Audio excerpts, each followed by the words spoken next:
cette campagne sera financée, Nicolas Pries peut-être l'expliquera, par les biens qui sont confisqués aux trafiquants de drogue. C'est donc la drogue, enfin celle qui est confisquée, les biens qui sont confisqués, parce qu'on ne revend pas évidemment de la drogue, mais les biens qui sont confisqués des trafiquants, eh bien c'est dans ce cadre d'un fonds de concours dite drogue qu'organise l'ami Delca, qui va permettre justement de payer ce clip que je vais vous montrer dès à présent. Vous avez l'excellent William Lowenstein qui a un peu répondu dans vos images. Qui peut penser dans ce pays que parce qu'on va dire aux consommateurs que c'est pas bien qu'ils alimentent des trafics, que ça va avoir une quelconque utilité sur leur consommation?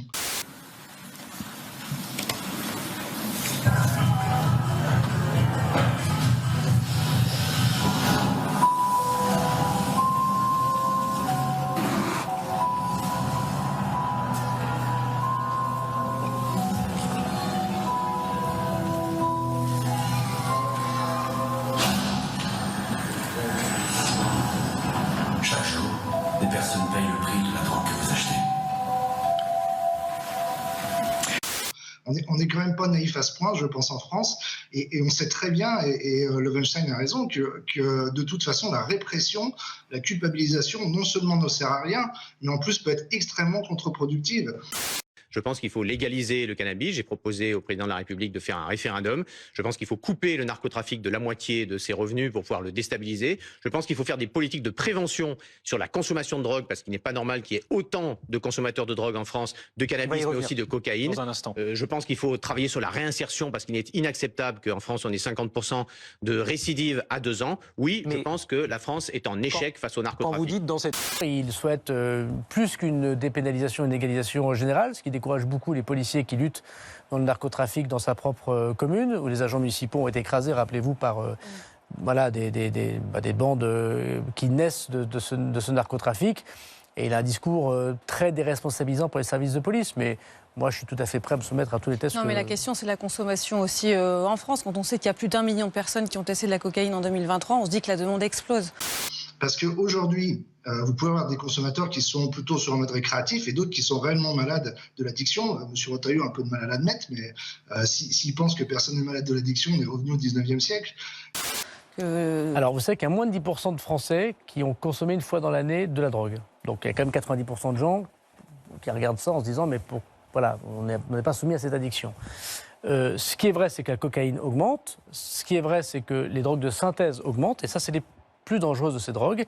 Et ce qu'il faut aussi dire, c'est que notre lutte contre le cannabis, personne ne le dit plus parce qu'on le constate après avoir dit on n'y arrivera jamais, baisse. Notre consommation de cannabis baisse en France. Et notamment, elle baisse chez les plus jeunes. Là où il y a 10 ans, les collégiens français étaient les premiers consommateurs de cannabis en Europe, ils sont désormais les 11e d'Europe.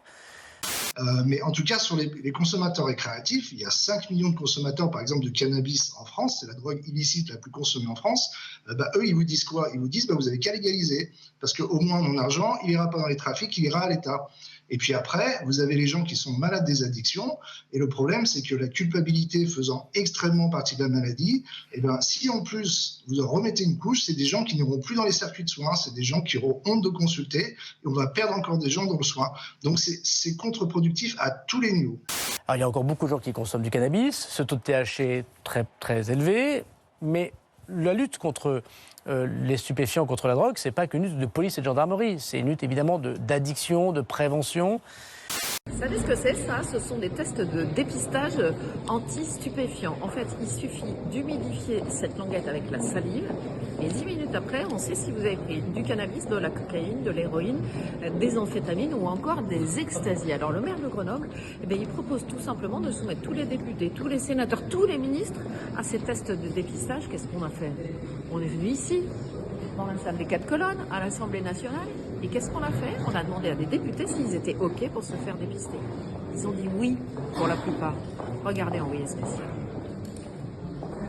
Depuis que j'ai le cannabis, je revis en fait. Moi, demain, m'enlever le cannabis, ça Ça veut dire que je pourrais plus travailler, je pourrais plus me faire à manger tous les jours. Ce que j'aimerais dire au gouvernement, c'est qu'en fait, ils sont en train de nous tuer. C'est une mise à mort. Si Amélie est aussi inquiète, c'est parce qu'elle risque de ne plus pouvoir prendre son cannabis thérapeutique. En fait, depuis 2021, elle participait à une expérimentation sur les médicaments à base de cannabis en France. Est-ce que vous êtes d'accord avec la proposition d'Éric Piolle qui veut dépister tous les sénateurs, tous les députés, tous les ministres? Mais est-ce que vous trouvez ça bien? Ouais, je ne sais pas si c'est bien, mais enfin, je ne sais pas ce qu'il entend prouver par là. Peut-être un devoir d'exemplarité, non? Ce serait très bien qu'on soit exemplaire, effectivement. Oui. Et vous seriez prêt à faire le test? Alors, qu'est-ce qu'il faut que je fasse? Vous le mettez dans la bouche 10 secondes. C'est un test salivaire. Il y a des cercles de pouvoir aussi, il y a des cercles de richesse qui utilisent la drogue. Moi, j'ai vu, de mes yeux vus, les scooters T-Max de la Défense venir dans les tours de Pablo Picasso à Nanterre récupérer la drogue. C'est pas qu'une question de jeunes de quartier issus d'immigration, la drogue.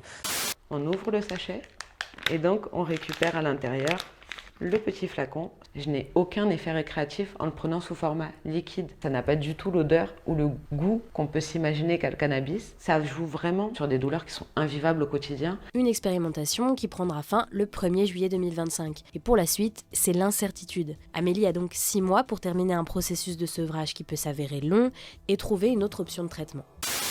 Et ça détecte cannabis, héroïne, cocaïne, ecstasy et amphétamine. Vous pouvez tout tester, moi. Vous êtes d'accord? Ouais. Allez. Et vous seriez prête à faire un test de dépistage? C'est ça? Oui.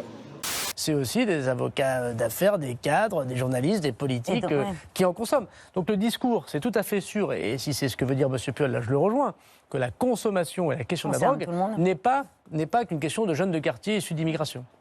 Je suis atteinte de syringomyélie, c'est une maladie neurodégénérative rare. J'ai des cavités dans la moelle épinière qui m'ont handicapé tout le bras droit.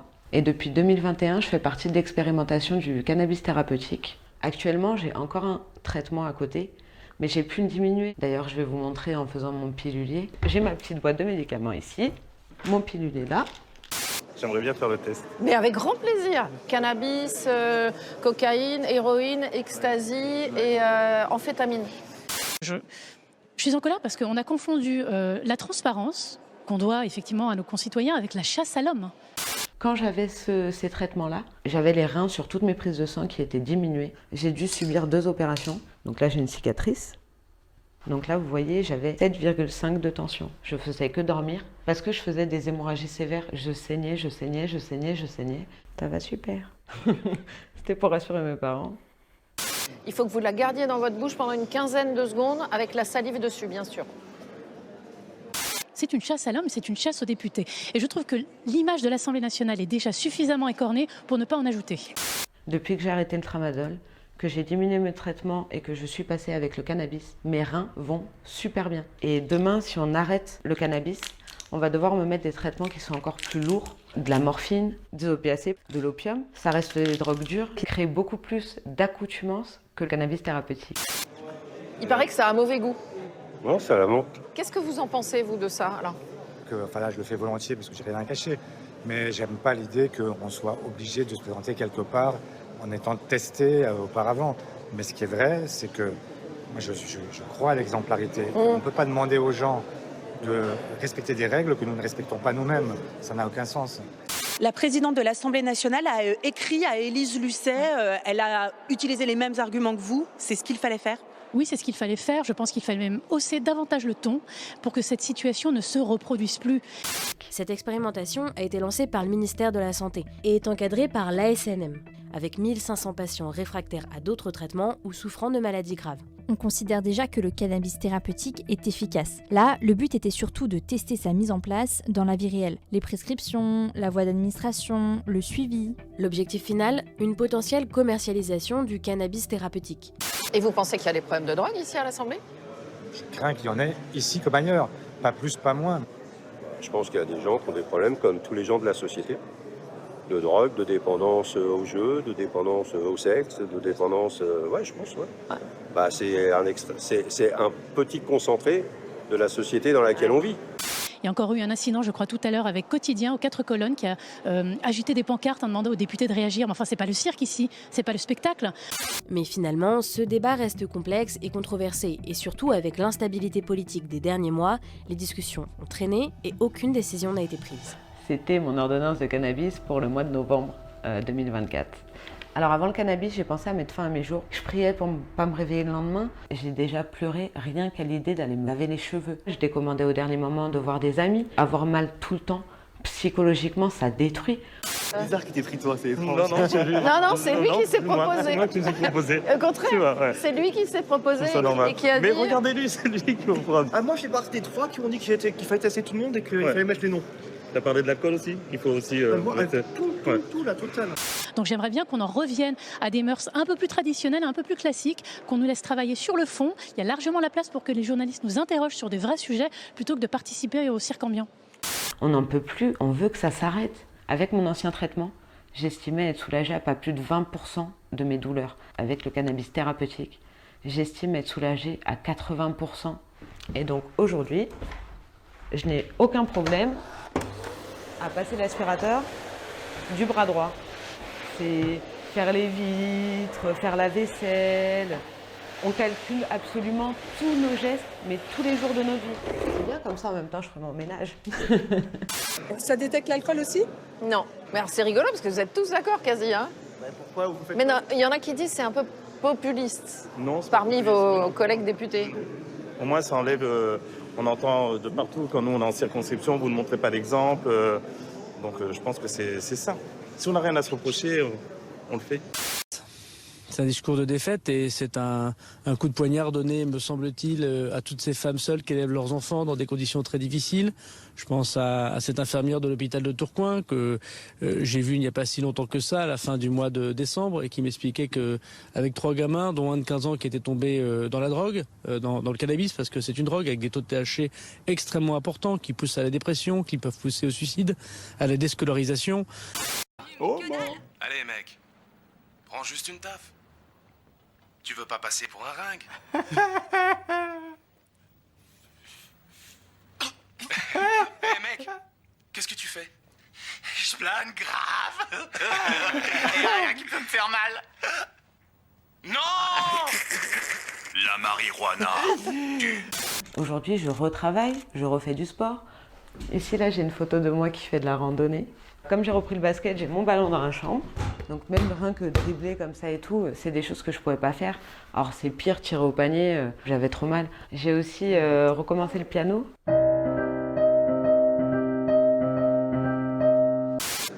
Alors on est positif ou négatif? Non, rien. Et moi? Rien.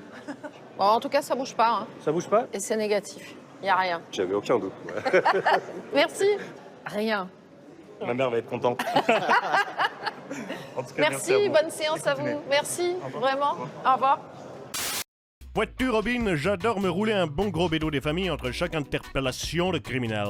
C'est donc pour ça que vous êtes si détendu, Batman. Exactement, Robin. Le THC est la clé de voûte de tout homme détendu. Quand on a des élus nationaux, des parlementaires qui proposent la dépénalisation, on donne des coups de poignard à l'éducation que donne cette dame qui courageusement, malgré ses difficultés de femme seule, essaie de remettre des règles et de l'ordre. La drogue, c'est extrêmement mauvais pour la santé, chacun le sait. C'est d'abus de faiblesse que le ministre de l'Action et des Comptes publics est cette fois accusé. Entre 2014 et 2017, Gérald Darmanin est maire de la ville de Tourcoing dans le Nord. Il est sollicité par une habitante qui souhaite être relogée. Selon des informations de l'hebdomadaire Le Point, il lui aurait alors répondu par des avances à caractère sexuel. La plaignante a expliqué qu'elle occupait un logement insalubre. Elle a demandé à être relogée et c'est à ce moment-là que Gérald Darmanin lui aurait fait des avances. Tiens, tire une taffe, jeune crapule. Ça alors, Batman? Ah, c'est fabuleux, je suis bigrement détendu. Vois-tu, Robin, je plante moi-même mon cannabis dans la Batcave. Mais c'est aussi un coup de poignard donné à la société. Il n'y a pas, on peut regarder les comparaisons autour de nous, il n'y a pas de sociétés qui ont réussi à légaliser ou à dépénaliser la drogue sans d'énormes augmentations de la consommation. Tout d'abord, il faut regarder l'enfant dans les yeux et lui dire « Ta gueule !» Dans beaucoup de pays, si tu consommes de l'héroïne, du crack ou de la bœuf, t'es vu comme un délinquant. Mais il y a un endroit où c'est pas du tout le cas, le Portugal. Là-bas, les consommateurs ne sont pas vus comme des criminels, mais des patients. Parce qu'il y a 24 ans, le pays a adopté une approche totalement différente. Décriminaliser les drogues. Toutes les drogues. C'était donc ça tout ce chanvre? Oui, j'ai autre chose à foutre que du textile. Je laisse ça à des travailleurs immigrés et sous-payés. Monsieur Wayne, avez-vous encore fumé? Ah, qu'est-ce que ça peut te foutre? T'es pas mon père. Suite à l'ouverture d'une enquête préliminaire pour abus de faiblesse, la plaignante a été entendue par les enquêteurs du 1er district de police judiciaire, déjà chargé de la première plainte visant le ministre pour des faits de viol. Puisque en plus de la consommation cachée, qu'on utilise, qui existe quand vous consommez de la drogue parce que c'est quelque chose d'interdit, vous rendez un marché légal supplémentaire. C'est mon devoir de majordome que de veiller sur vous. Jetez-moi cette saleté. Oh, Alfred, ne soyez pas relou. Ouais, casse pas les couilles, vieux débris. Jetez ces chichons, ou sinon c'est la fessée. Ah non, hein, pas encore pampan cul, après je vais encore avoir du mal à m'asseoir. La loi portugaise de 2001 repose sur un constat. Il est impossible d'éradiquer complètement les drogues. Because people were always going to be doing drugs no matter what prohibitions or what restrictions were put into place, a smarter way of dealing with that would be to just treat people like adults and say, okay, people are going to use drugs. What can we do as a society to ensure the health and safety of our society? Et le plus probable, c'est qu'un jour, je perde l'usage de mon bras. Si j'ai plus de cannabis, j'ai trop mal. Si j'ai trop mal, je peux pas l'utiliser. Si je ne l'utilise pas, mon bras s'atrophie. Et là, on voit mon bras qui est tout fin. À l'heure actuelle, mon biceps, c'est pas le même quand même. Tous les députés que nous avons rencontrés ce jour-là ont accepté de répondre à nos questions. Ils ont fait le test ou se disent prêts à le faire dans un esprit de transparence. Regarde, Batman, un gros chat! Ce n'est pas un chat, mais la grosse chatte à Catwoman. Ce qui veut dire que cette voleuse n'est pas loin. Restons sur nos gardes. Mais pourquoi Catwoman viendrait dans la Batcave? Bon sang de bois, elle veut dérober mon stock de weed.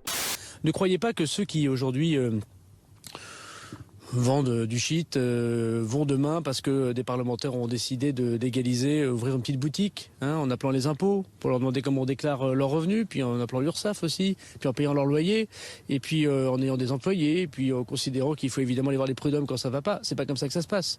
Ta gueule! Et dans ce pays, les charges pénales pour l'acquisition, la possession et la consommation de drogue pour usage personnel n'existent plus. Et ce, peu importe la drogue. Cette décriminalisation est donc différente d'une légalisation. En gros, si t'es surpris avec des drogues sur toi, c'est un peu comme si tu portais pas ta ceinture de sécurité en voiture. C'est illégal, mais c'est pas considéré comme un délit. Gérald Darmanin a d'ailleurs été auditionné dans ce cadre lundi dernier à Paris. Interrogé sur ces accusations, Emmanuel Macron n'a pas souhaité répondre. Le Premier ministre, lui, a appelé à respecter la présomption d'innocence. La salope! Oui, comme tu l'as dit, mais ne t'en fais pas, Robin. Nous allons l'interpeller avant même qu'elle ne puisse humer l'odeur si subtile des substances cannabinoïdes. Alfred, faites le guet. Ouh là là! Pas ce genre de guet, Alfred. Bon, on pourrait se dire que de telles mesures coûtent des sommes astronomiques au Portugal. Mais en fait, pas vraiment. Une étude réalisée en 2015 a montré que la décriminalisation a permis au pays de réaliser des économies. Au cours des 10 premières années de son application, le coût social de la consommation de drogue au Portugal a baissé de 18%. Car en mettant fin aux poursuites pénales, on dépense moins en police et en justice. En clair, un traitement pour toxicomanie coûte moins cher qu'un emprisonnement. Et c'est juste le nom qui choque, parce que les drogues qu'on nous donne à l'heure d'aujourd'hui dans les hôpitaux, c'est bien plus fort que ça. Si demain, je veux fumer du cannabis pour avoir l'effet récréatif, je vais au bout de ma rue, dans la cité d'à côté, j'achète du cannabis. Aujourd'hui, c'est pas ce que je veux.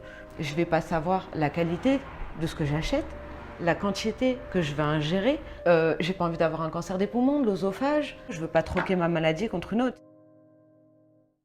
Ces 24 dernières années, l'approche portugaise est devenue un modèle en Europe et dans le monde. Avant 2001, le nombre de décès liés à la drogue était semblable à la moyenne européenne. Ces chiffres ont augmenté partout sur le continent, sauf au Portugal, où ils ont baissé. En 2001, 50% des nouveaux diagnostics de VIH en Europe étaient des consommateurs de drogue portugais. En 2019, ce taux était descendu à 1,68%. Ces mesures ont aussi eu un impact sur la population carcérale du pays. Le pourcentage de condamnation pour consommation de drogue est passé de 40% à 15% en moins de 20 ans. Pipe à eau, comme on appelle. Et elle te sert à quoi cette pipe en bambou? À me faire voyager. Voyager comment? Oh bah très loin. Jusqu'où? Namek. Oh bah là je vais pas tarder à y aller. En hélicoptère. Il vient de chercher où? Bah dans ma tente. Piste d'atterrissage ça. Et tu le déplies quand l'hélicoptère arrive, c'est ça? Il arrive souvent des fois. T'es un homme de l'ombre. Je marche seul.